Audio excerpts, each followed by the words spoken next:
हाँ, तो देखिए बच्चों, आज दो वीक एसिड के मिक्सचर की पीएच अपन डिस्कस करेंगे। देखिए, pH of mixture of two weak acid, दो वीक एसिड के मिक्सचर की पीएच। कल तक हमने जो मिक्सचर लिए थे सारे स्ट्रॉन्ग लिए थे, दो एसिड भी स्ट्रॉन्ग थे, एसिड और बेस सब स्ट्रॉन्ग थे। अब आज दो वीक एसिड के मिक्सचर की भी है। मान लीजिए एक एसिड आपके पास HA1 है, दूसरा HA2 है। सपोज कीजिए HA1 की कंसंट्रेशन C1 है और इसकी कंसंट्रेशन C2 है। इसका डिग्री ऑफ डिसोसिएशन अल्फ़ा 1 है और इसका डिग्री ऑफ डिसोसिएशन अल्फ़ा 2 है। HA1 का डिसोसिएशन कांस्टेंट Ka1 है, HA2 का डिसोसिएशन कांस्टेंट Ka2 है। अब पीएच निकालने के लिए हमको प्रोटॉन की कंसंट्रेशन चाहिए। प्रोटॉन की कंसंट्रेशन के एक डेरिवेशन है, बट उस डेरिवेशन वाले पार्ट में नहीं जाकर के मैं सीधा फार्मूला लिख रहा हूँ। देखिए, दो वीक एसिड के मिक्सचर में जो प्रोटॉन की कंसंट्रेशन होगी, देखो, concentration of H plus ion in mixture of HA1 and HA2, ये दोनों दो अलग अलग वीक एसिड है और वो कंसंट्रेशन H प्लस आयन की एक तो होती, देखिए, alpha 1 C1 plus alpha 2 C2, और दूसरा एक फार्मूला होता है, देखिए, K1 C1 plus K2 C2। इन दोनों जो भी डाटा न्यूमेरिकल में हो उसको काम में लेते हुए या तो ये काम में लेंगे या ये काम में लेंगे। इससे निकलेगी प्रोटॉन की कंसंट्रेशन, और प्रोटॉन की कंसंट्रेशन से निकलेगी पीएच। चलो एक सवाल देखते हैं। फाइंड पीएच ऑफ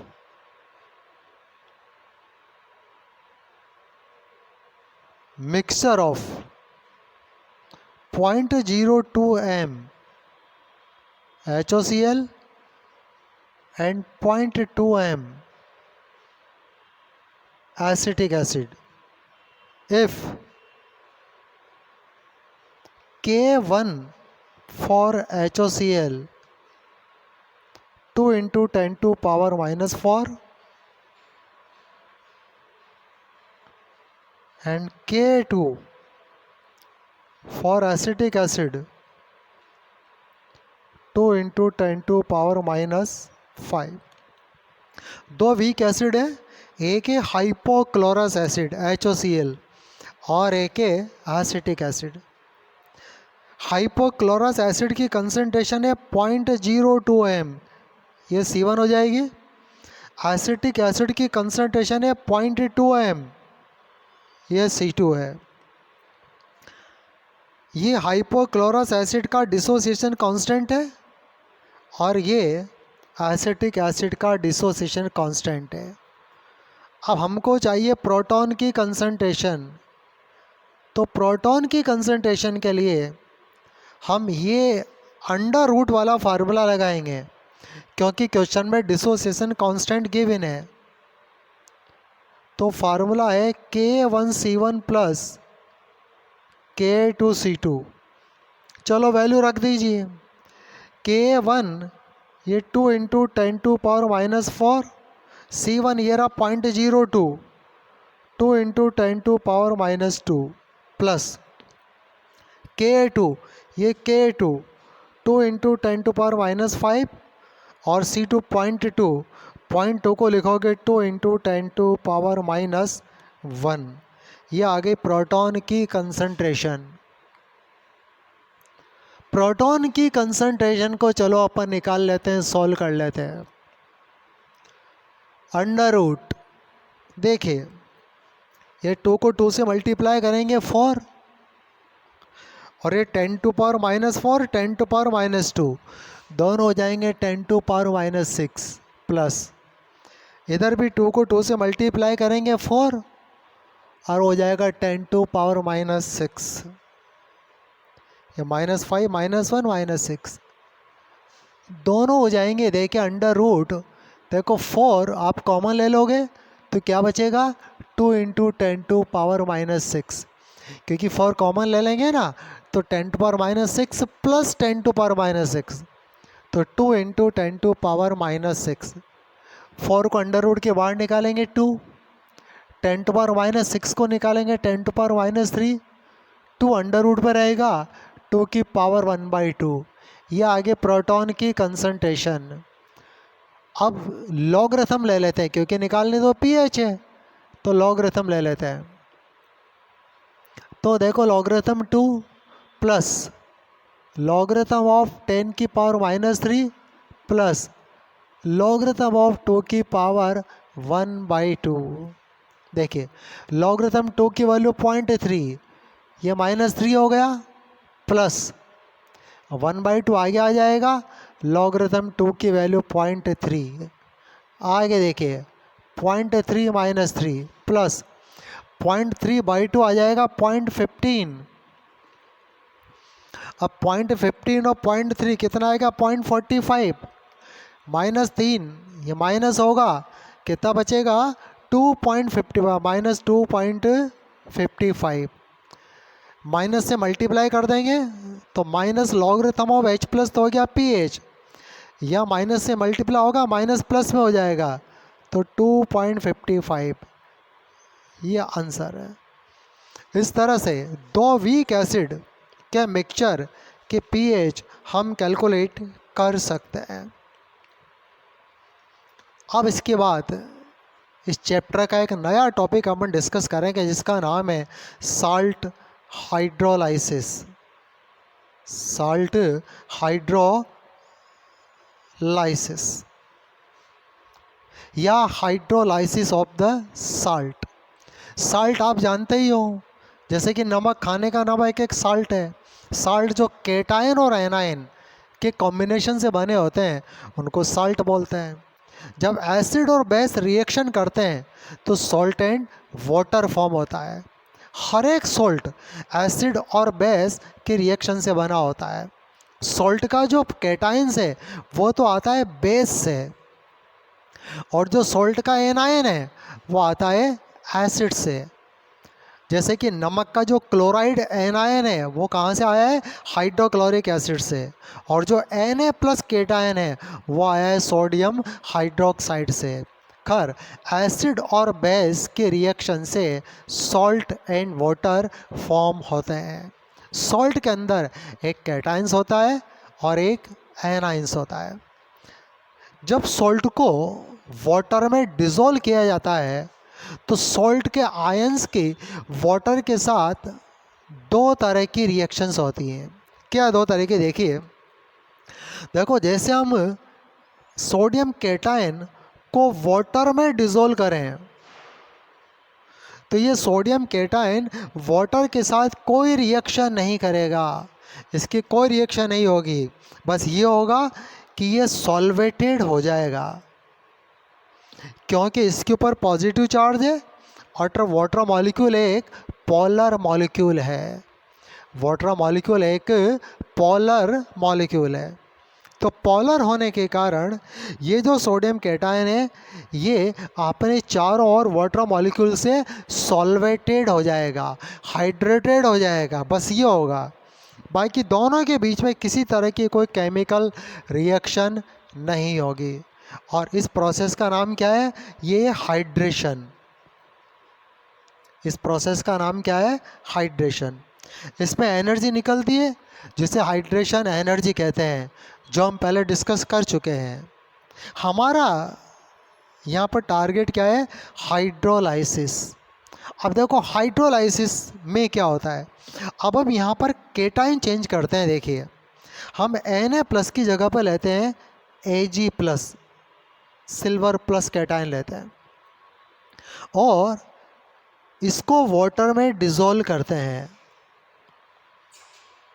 अब यहाँ पर क्या होता है, ये वाटर के साथ केमिकल रिएक्शन करता है और क्या रिएक्शन करता है कि ये Ag प्लस वाटर मॉलिक्यूल से एनाइन ले लेगा, और वाटर का एनाइन क्या है, OH माइनस।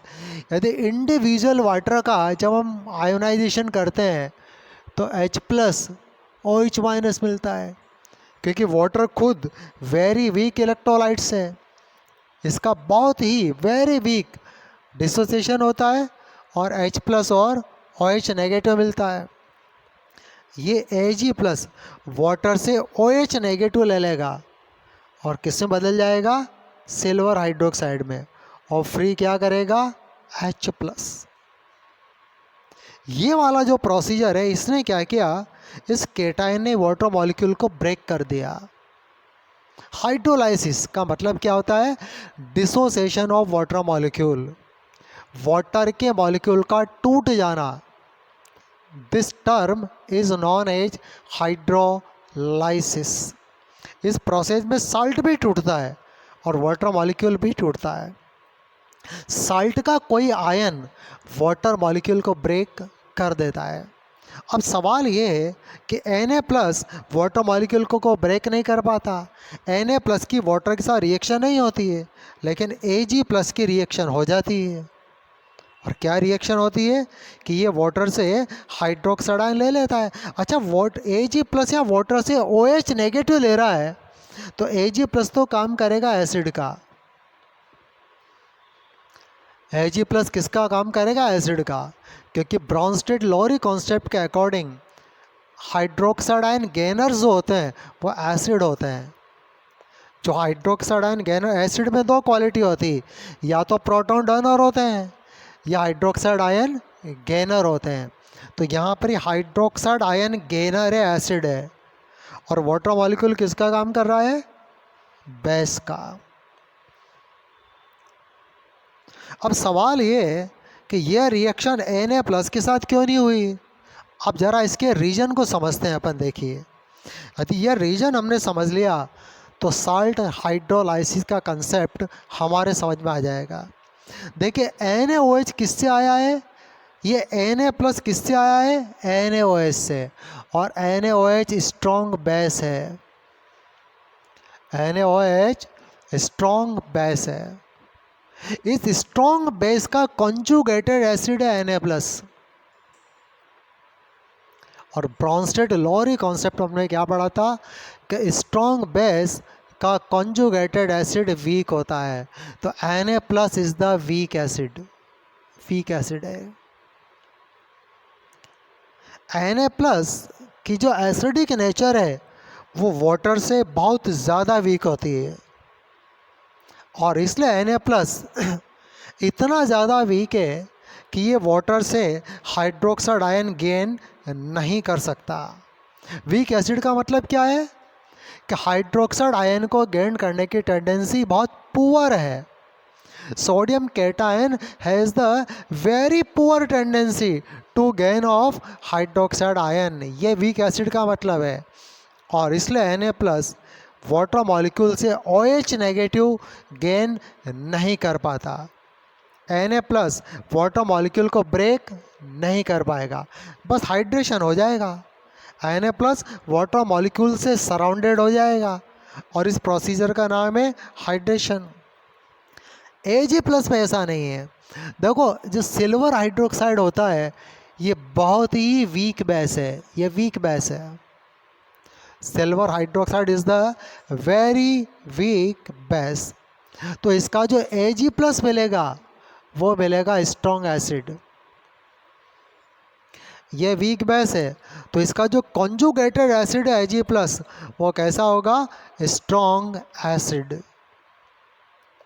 यानी कि Ag प्लस की एसिडिक नेचर वाटर से कहीं ज़्यादा है, और एज एसिड ये वाटर से हाइड्रोक्साइड आयन गेन कर लेगा। स्ट्रॉन्ग एसिड का मतलब Ag plus has the higher tendency to gain of hydroxide ion. ये वाटर मॉलिक्यूल से हाइड्रोक्साइड आयन ले लेगा और वाटर मॉलिक्यूल को ब्रेक कर देगा। ये वाटर मॉलिक्यूल, ये देखिए, ये OH और ये H, ये OH छीन लेगा वाटर मॉलिक्यूल से, क्योंकि इसकी अच्छी खासी एसिडिक नेचर है और H+ को रिलीज कर देगा। एक तरीके से क्या हुआ देखिए, केटाइन ने केटाइन का रिप्लेसमेंट कर दिया। Ag+ खुद केटाइन है और इसने H+ आयन को यहाँ से रिप्लेस कर दिया। मतलब स्ट्रॉन्ग एसिड ने वीक एसिड को रिप्लेस कर दिया। और क्योंकि जब Ag+ को वाटर में डिज़ोल्व किया तो उसके अंदर फ्री केटाइन आ गए और फ्री केटाइन के कारण सॉल्यूशन कैसा हो गया, एसिडिक हो गया। Na+ का सॉल्यूशन एसिडिक नहीं है, लेकिन Silver+ का सॉल्यूशन एसिडिक है यहाँ पर।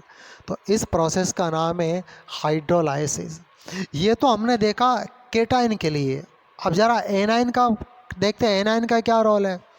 अब देखो, जैसे कि मान लीजिए क्लोराइड एक एनाइन है, इसको हमने वाटर में डिज़ोल्व किया तो क्लोराइड का केवल सॉल्वेशन होगा वाटर में। क्लोराइड वाटर मॉलिक्यूल के साथ रिएक्शन नहीं करेगा। क्यों नहीं करेगा? क्योंकि क्लोराइड कम फ्रॉम HCl।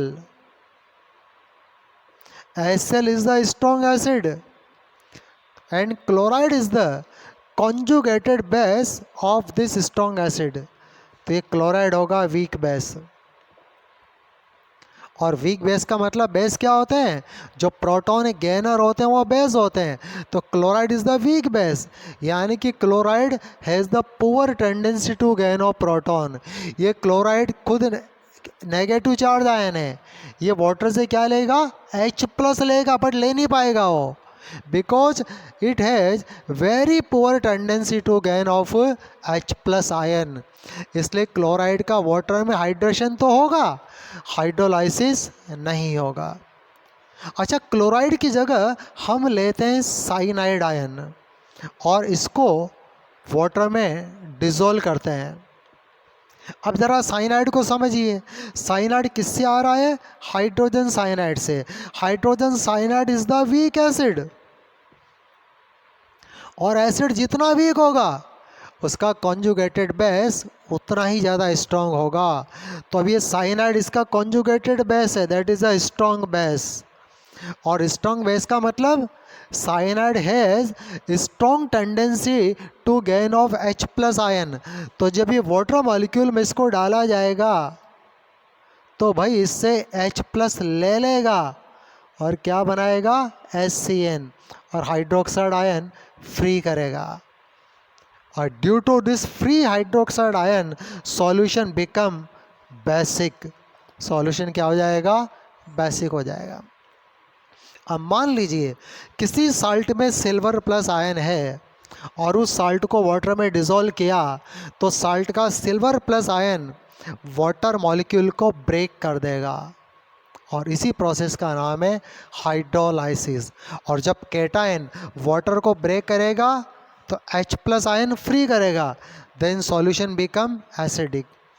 यदि किसी साल्ट में साइनाइड एज ए एनायन है तो वो साइनाइड भी क्या करेगा, देखिए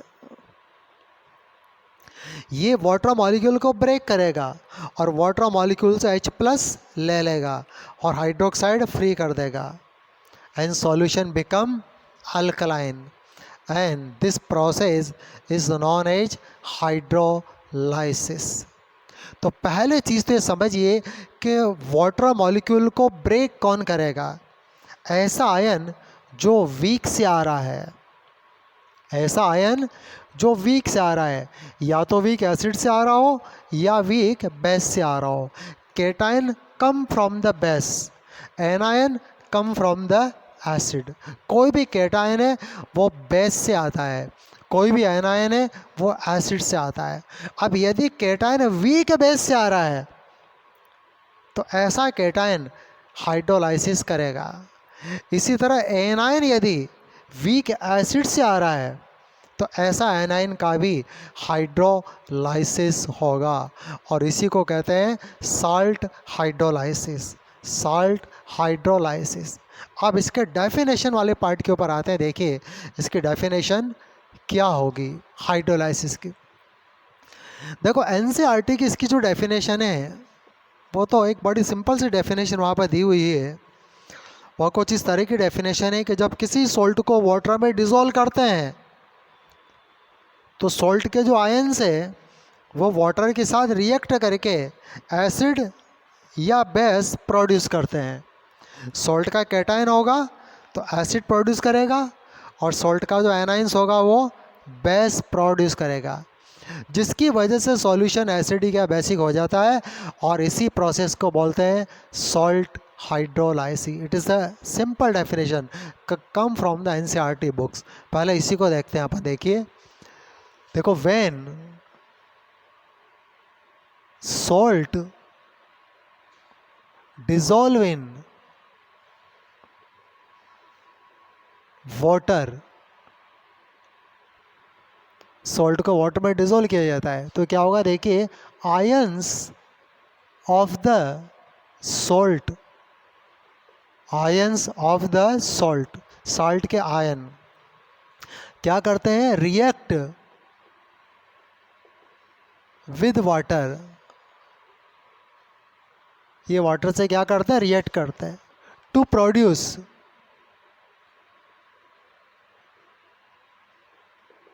एसिड एंड बेस। सॉल्ट का कैटायन तो एसिड प्रोड्यूस करेगा और एनायन बेस प्रोड्यूस करेगा। This term is known as salt hydrolysis, salt hydrolysis। ये एक सिंपल सी डेफिनेशन है जो एनसीईआरटी की है। हमको इस टर्म को एडवांस लेवल पर समझना है, कॉम्पिटिटिव लेवल पर समझना है, वो जो मैंने यहाँ पर आपको बताया। Salt dissolve in the water, ions of the salt react with water to produce acid and base. This term is known as salt hydrolysis। दूसरे सिंपल से लैंग्वेज ये भी कह सकते हैं कि सॉल्ट के जो आयन हैं वो वाटर मॉलिक्यूल को ब्रेक करते हैं। देखो, सिंपल सी बात ये है। दूसरा का डिसोसिएशन ऑफ वाटर, ये वाटर का टूटना है, वाटर का डिसोसिएशन है किसके द्वारा? बाय या from the ions of the salt, by ions of the salt. ये आपके सॉल्ट हाइड्रोलाइसिस। अब वाटर मॉलिक्यूल को कौन सा आयन ब्रेक करेगा?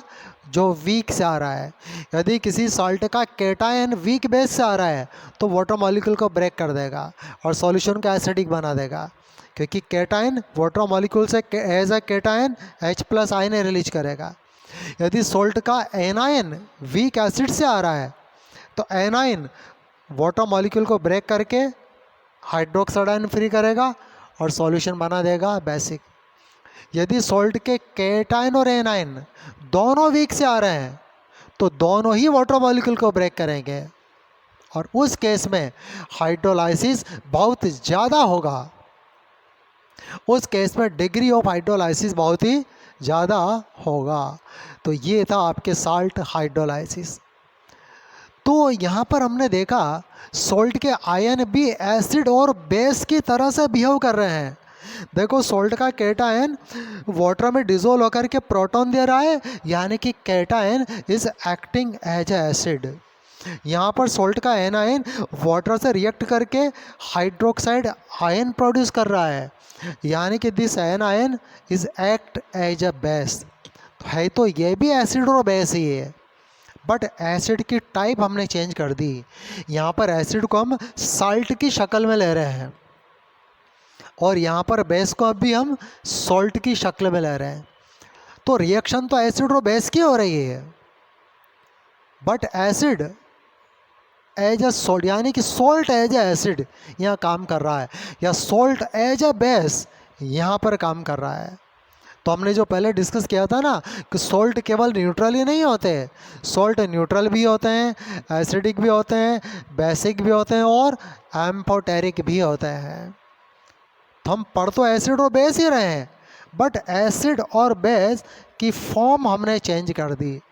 अब हम सॉल्ट को एज ए एसिड और सॉल्ट को एज ए बेस यहाँ पर ले रहे हैं और यही समझने की कोशिश कर रहे हैं कि कौन से सॉल्ट के सॉल्यूशन न्यूट्रल होंगे, कौन से सॉल्ट के सॉल्यूशन एसिडिक होंगे, कौन से सॉल्ट के सॉल्यूशन बेसिक होंगे और कौन से सॉल्ट के सॉल्यूशन एम्फोटेरिक होंगे। ये हम डिस्कस करेंगे।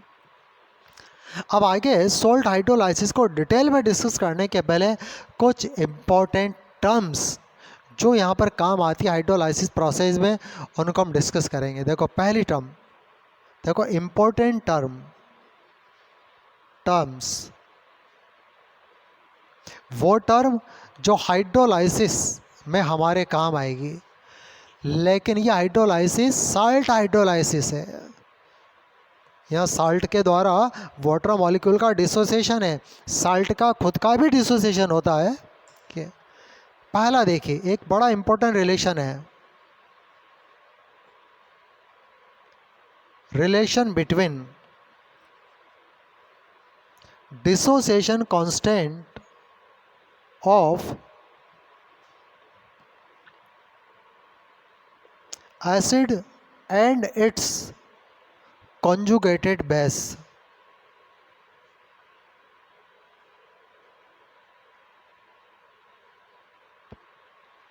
Relation between dissociation constant of acid, acid का डिसोसिएशन कांस्टेंट क्या है, के है, और इसी एसिड का जो कंजुगेटेड बेस है, बेस, उसका डिसोसिएशन कांस्टेंट क्या होगा, के बी।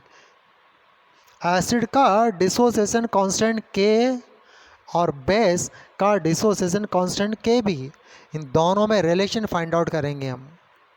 लेकिन ध्यान रहे यहाँ पर important to know, acid base जो होंगे ना, they should be conjugated, they should be conjugated, यानी कि कॉन्जुगेटेड एसिड बेस पेयर के डिसोसिएशन कांस्टेंट के में क्या रिलेशन है, वो रिलेशन हम निकालने जा रहे हैं। यहाँ पर बड़ा काम का रिलेशन है, पूरे साल्ट हाइड्रोलाइसिस में हमारे काम आएगा ये।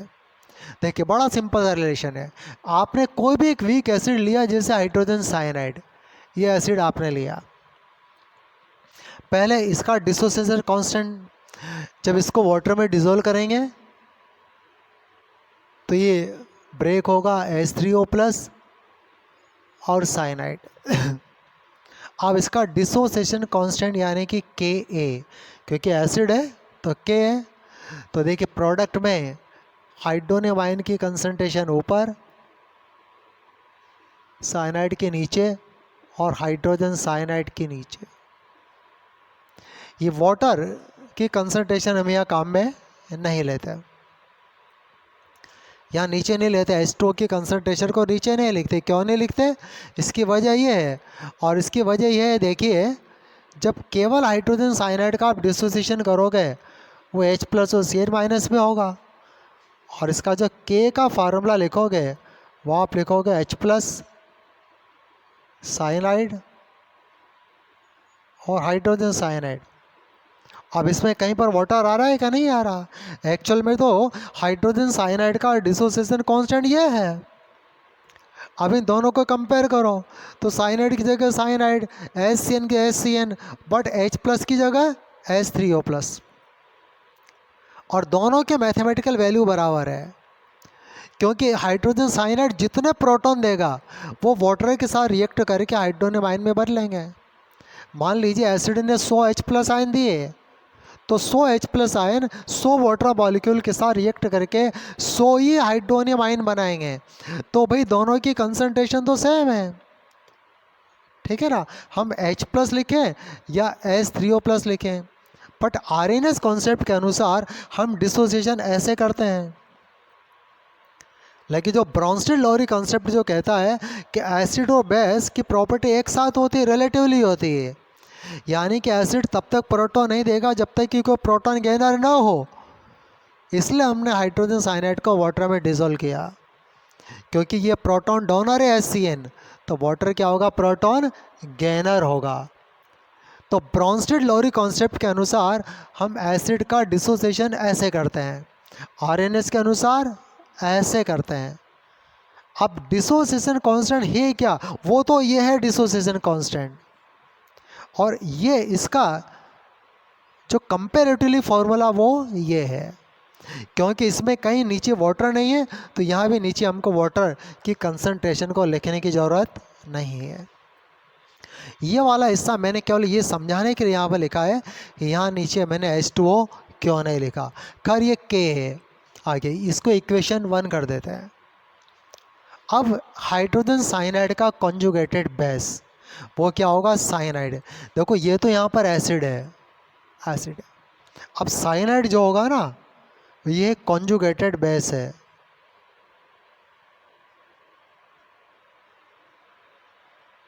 इसको भी वाटर में डिसॉल्व किया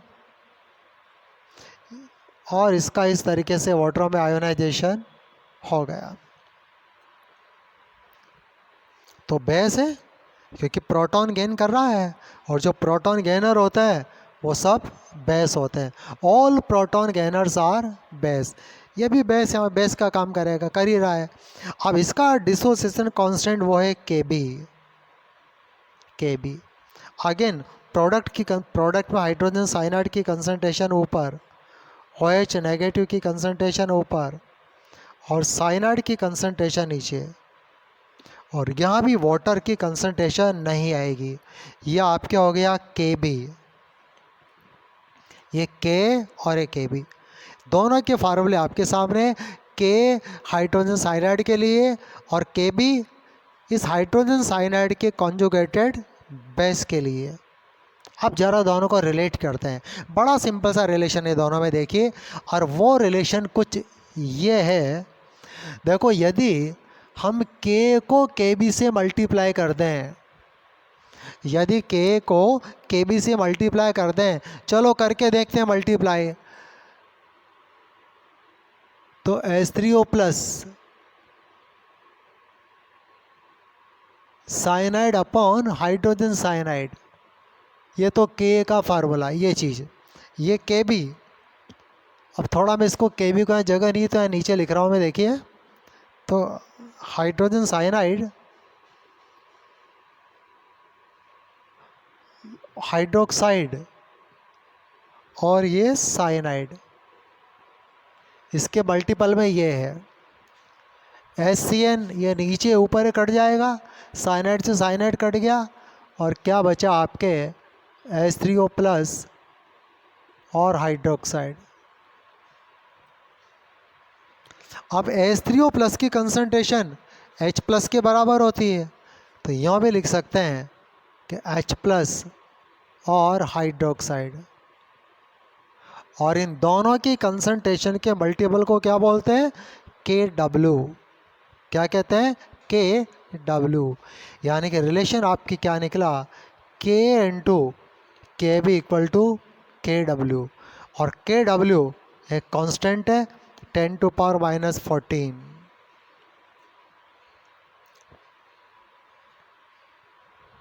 तो कॉन्जुगेटेड एसिड बेस पेयर के लिए K और Kb के मल्टीप्लिकेशन KW के बराबर होता है। देखिए ध्यान रहे, ये कॉन्जुगेटेड एसिड बेस पेयर के लिए है। अच्छा, इसका यदि लॉगरिथम ले लें हम, देखिए दोनों तरफ लॉगरिथम ले लेते हैं, तो लॉगरिथम और माइनस लॉगरिथम कर देते हैं दोनों तरफ। देखिए थोड़ा मैं इस लाइन को इधर बढ़ा देता हूँ मैं, तो देखो minus logarithm of Ka plus minus logarithm of Kb equal to minus logarithm of KW। मैंने इसको माइनस लॉगरिथम से मल्टीप्लाई कर दिया, तो ये तो क्या हो गया, Pk प्लस ये हो गया Pkb, और वो क्या हो गया, Pkw। और Pkw किसके बराबर होगा, 14 के बराबर। इसका लॉगरिथम लेके माइनस करोगे ना तो 14 आएगा। तो ये था आपका कॉन्जुगेटेड एसिड बेस पेयर के लिए डिसोसिएशन कांस्टेंट में रिलेशन। अब नेक्स्ट हम देखते हैं टाइप ऑफ साल्ट, क्योंकि टॉपिक हमारा साल्ट हाइड्रोलाइसिस है, और सभी तरह के सॉल्ट का हाइड्रोलाइसिस नहीं होता। जब सॉल्ट को वाटर में डिज़ोल्व करते हैं, सॉल्ट की 4 तरह की नेचर वाटर में हो सकती है।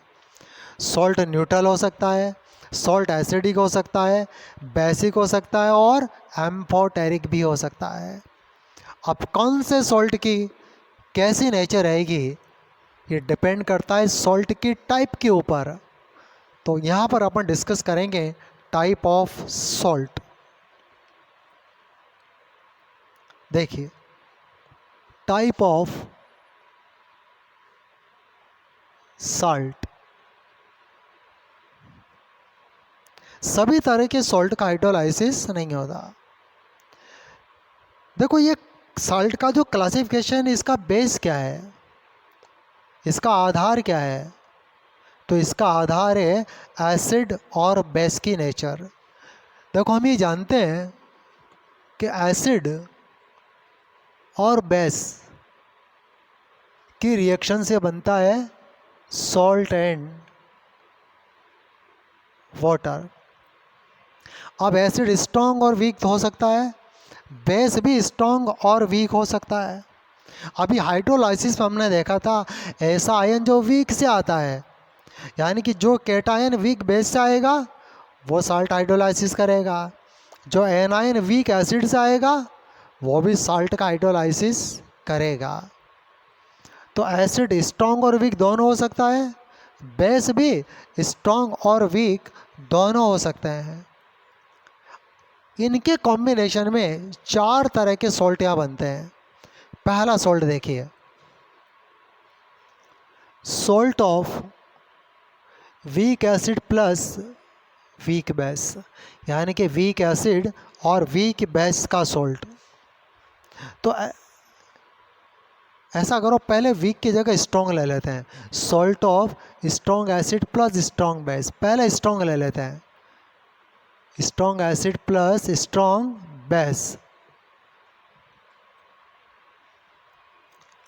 ऐसा सॉल्ट जो स्ट्रॉन्ग एसिड और स्ट्रॉन्ग बेस के रिएक्शन से बनता है, ऐसा सॉल्ट जिसका कैटायन स्ट्रॉन्ग बेस से आ रहा है और जिसका एनायन स्ट्रॉन्ग एसिड से आ रहा है, वो होगा salt of strong acid strong base.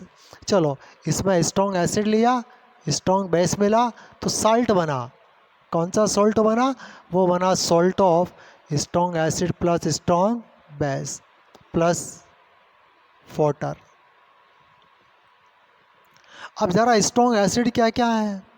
Strong acid बड़े लिमिटेड है, जैसे HCl, HBr, HI strong acid है, और nitric acid, sulphuric acid etcetera, ये सब स्ट्रॉन्ग एसिड्स हैं। ये बड़े लिमिटेड है स्ट्रॉन्ग एसिड। देखो, वीक एसिड की संख्या हजारों में है, पर स्ट्रॉन्ग एसिड बहुत ज़्यादा नहीं है। एक आध और जोड़ लीजिए, HClO4।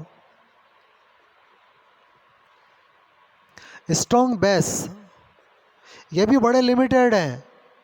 Sodium hydroxide, potassium hydroxide, rubidium hydroxide, caesium hydroxide और barium hydroxide etcetera. Strong base भी लिमिटेड हैं। आपने पढ़ा है पहले पीरियोडिक टेबल में कि जो अल्कली मेटल होते हैं उनमें लिथियम को छोड़ करके बाकी के हाइड्रोक्साइड स्ट्रॉन्ग बेस होते हैं। इस एसिड और बेस के कॉम्बिनेशन से जो सॉल्ट बनेंगे वो इस कैटेगरी के सॉल्ट होंगे। जैसे NaOH, HCl से क्या बनेगा? NaCl। NaOH HBr से बनेगा NaBr, NaI, sodium nitrate, sodium sulphate, sodium chlorate, पर क्लोरेट है ये। पोटेशियम ले सकते हो, रुबिडियम ले सकते हो, बेरियम ले सकते हो आप, जैसे कि बेरियम क्लोराइड इसी कैटेगरी का सॉल्ट है। बेरियम नाइट्रेट इसी कैटेगरी का सॉल्ट है। तो ये सारे के सारे salt strong acid strong base के सॉल्ट है। इस सॉल्ट में क्या खास बात है? इन सॉल्ट का हाइड्रोलाइसिस नहीं होता। जब इन सॉल्ट को वाटर में डिज़ोल्व करते हैं तो इनका हाइड्रोलाइसिस नहीं होता। क्योंकि इनका कैटायन भी स्ट्रॉन्ग से आ रहा है और एनायन भी स्ट्रॉन्ग से आ रहा है। तो इनका अपना कैटायन वीक एसिडिक होता है, इनका अपना एनायन वीक बेस होता है, और ये दोनों ही वाटर मॉलिक्यूल को ब्रेक नहीं कर पाते। इनका हाइड्रेशन होगा, सॉल्वेशन होगा, बट हाइड्रोलाइसिस नहीं होता। तो यहाँ पर देखिए hydrolysis do not take place. इस तरह के सॉल्ट का हाइड्रोलाइसिस नहीं होता। अब दूसरा सॉल्ट देखते हैं, सेकंड कैटेगरी का सॉल्ट देखते हैं, और ये होगा salt of weak acid plus strong base. Salt of weak acid plus strong base, weak acid और स्ट्रॉन्ग बेस का सॉल्ट। अब जरा देखिए स्ट्रॉन्ग एसिड और वीक बेस का सॉल्ट, इसमें आपने लिया वीक एसिड और ले लिया स्ट्रॉन्ग बेस, तो क्या बना यहाँ पर salt of weak acid plus strong base, और साथ में क्या बना वाटर बना, साथ में वाटर। चलो एग्जाम्पल देखते हैं। देखिए स्ट्रॉन्ग बेस तो ये आपके सामने लिखे हुए हैं, वीक एसिड, जितने भी कार्बोक्सिलिक एसिड हैं सब वीक एसिड है। देखो स्ट्रॉन्ग एसिड तो ये आपके सामने है, इनके अलावा जितने भी एसिड है सारे के सारे वीक एसिड है। अब जैसे एसिटिक एसिड और NaOH से सोडियम एसिटेट बन गया, तो सोडियम कहाँ से आया स्ट्रॉन्ग बेस, NaOH से स्ट्रॉन्ग बेस है, और एसिटेट कहाँ से आया एसिटिक एसिड से जो कि वीक एसिड है। सोडियम एसिटेट, सोडियम कार्बोनेट, क्योंकि कार्बोनिक एसिड भी वीक एसिड होता है। आपके पोटेशियम ऑक्सलेट, ऑक्सैलिक एसिड भी वीक एसिड होता है, ठीक है ना। सोडियम फिनेट,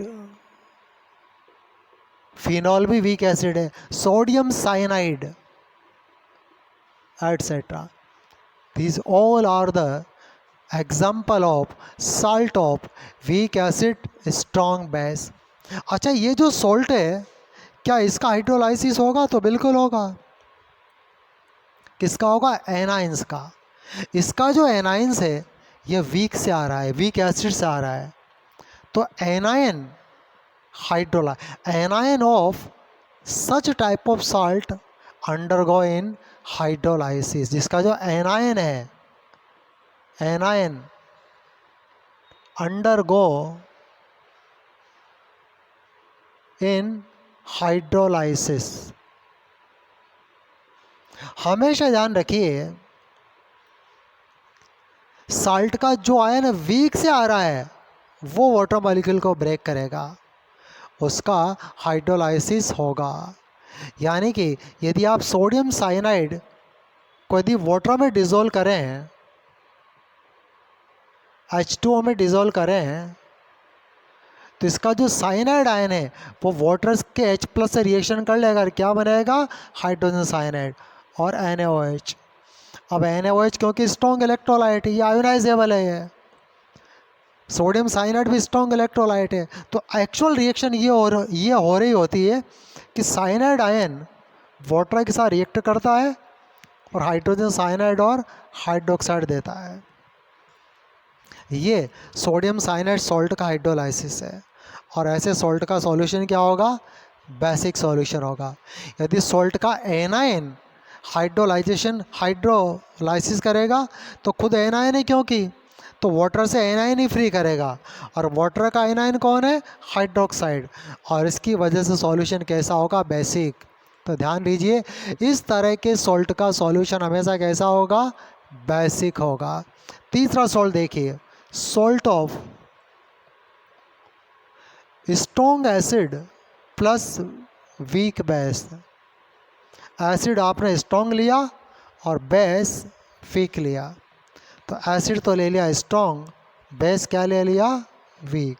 साल्ट बना salt of strong acid plus weak base. साथ में बनेगा वाटर। अब स्ट्रॉन्ग एसिड तो ये रहे आपके पास, ये सब स्ट्रॉन्ग एसिड है। स्ट्रॉन्ग बेस भी हैं, इनको छोड़ करके सारे के सारे बेस आपके वीक ही होते हैं। स्ट्रॉन्ग बेस लिमिटेड जो मैंने लिख दिए हैं, इनको छोड़ करके सभी बेस ऑलमोस्ट वीक ही होते हैं। तो बेस वीक ले लीजिए, एसिड स्ट्रॉन्ग ले लीजिए। जैसे lithium chloride, lithium hydroxide weak base है, बट HCl स्ट्रॉन्ग एसिड है, ठीक है ना। जैसे कैल्शियम क्लोराइड ले लिया, कैल्शियम सल्फेट ले लिया, क्योंकि कैल्शियम हाइड्रोक्साइड वीक बेस है और H2SO4 स्ट्रॉन्ग एसिड है। मैग्नीशियम नाइट्रेट, क्योंकि मैग्नीशियम हाइड्रोक्साइड भी वीक बेस है और नाइट्रिक एसिड स्ट्रॉन्ग एसिड है। Magnesium nitrate, magnesium sulphate. Ammonium chloride very important example है, अमोनियम क्लोराइड, क्योंकि अमोनिया भी वीक बेस होती है। Ammonium chloride, ammonium sulphate etcetera. इस तरह के साल्ट का जो केटायन है, केटायन, उसका हाइड्रोलाइसिस होगा। देखो जो वीक से आ रहा है उसका हमेशा हाइड्रोलाइसिस होगा। और वीक से कौन आ रहा है? केटायन, क्योंकि cation come from the base और base is the weak base, weak base. तो set cations undergo in hydrolysis.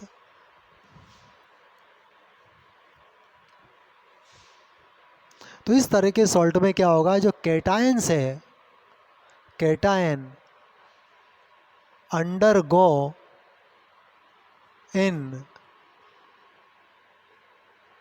Hydrolysis, cation hydrolysis करेगा। जैसे कि मान लीजिए अमोनियम क्लोराइड को यदि वाटर में डिज़ोल्व किया तो एक तो बनेगा अमोनियम हाइड्रोक्साइड और एक क्या बनेगा? HCl, HCl। अब एक्चुअल में रिएक्शन क्या हो रही है कि इसका जो अमोनियम आयन है, ये अमोनियम आयन, ये वाटर मॉलिक्यूल को ब्रेक करता है। क्लोराइड ब्रेक नहीं करेगा, अमोनियम करेगा और बनाएगा अमोनियम हाइड्रोक्साइड और H+ आयन। और इस H+ के आयन की वजह से सॉल्यूशन क्या होगा? एसिडिक होगा। तो इस तरह के जितने भी सॉल्ट हैं, सॉल्ट ऑफ स्ट्रॉन्ग एसिड और वीक बेस, इनके सॉल्यूशन एसिडिक होंगे। इनके कैटायन का हाइड्रोलाइसिस होगा। तीसरा, चौथा देखिए साल्ट होता है salt of weak acid plus week base, weak acid और वीक बेस का सॉल्ट। अब यहाँ पर वीक एसिड और वीक बेस, वीक एसिड में आपने वीक बेस को मिला दिया तो बन गया salt of weak acid plus weak base और साथ में H2O, क्या लीजिए। जैसे अमोनियम एसिटेट, अब अमोनियम कम फ्रॉम अमोनिया जो वीक बेस है, acetate come from acetic acid जो कि वीक एसिड है। अमोनियम, देखो कार्बोक्सिलिक एसिड और अमोनियम के जितने भी साल्ट हैं सब इसी कैटेगरी के साल्ट है। Ammonium oxalate, ammonium carbonate,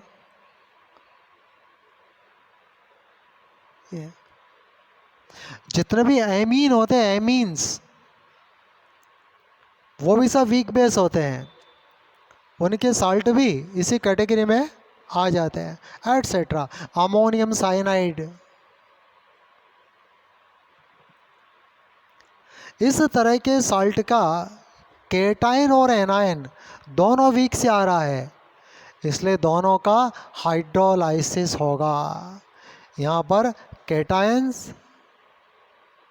and anions both undergo in